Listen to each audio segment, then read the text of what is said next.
It was January 12, 2010, when Kiffin announced he was leaving UT for USC, a day that lives in infamy in East Tennessee.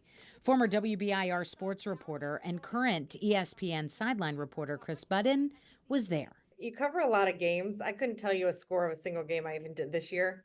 I can remember exactly where I was, what I was about to go do when I got the phone call that I had to go down to campus, and remember almost every detail of that night. It was very surreal. In the news business and beyond, it was definitely a remember where you were when moment. Felt like a slap in the face. And yeah, when you leave, early second week of January, the cupboard's going to be bare. And who do we go get now? And the only person you can find to come is Derek Dooley.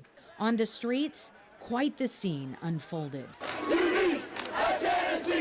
People were mad, protesting, yelling, holding signs, burning mattresses.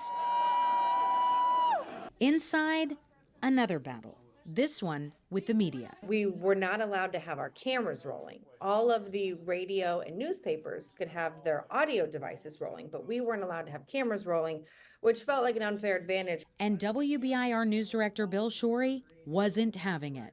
So our station took a stand and said, no, this is a public building paid for by taxpayer dollars. If you're going to speak, we're going to have our cameras rolling. And then the other people who weren't at an unfair advantage, all the radio and newspaper people were like, no, we should just get what we can get.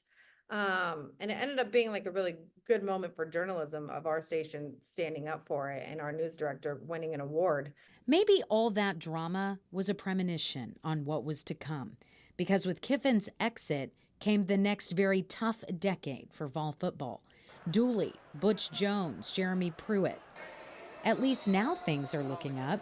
Well, I'm also very glad to see that all that decade after Lane, we're back on the upswing. Especially in my household back home, it makes it a much easier place to live. Abby Ham, WBIR 10 News. That award Chris Budden just mentioned was a big one. Former WBIR news director Bill Shorey won a national award for ethics from the Society of Professional Journalists for standing up to UT during Kiffin's departure.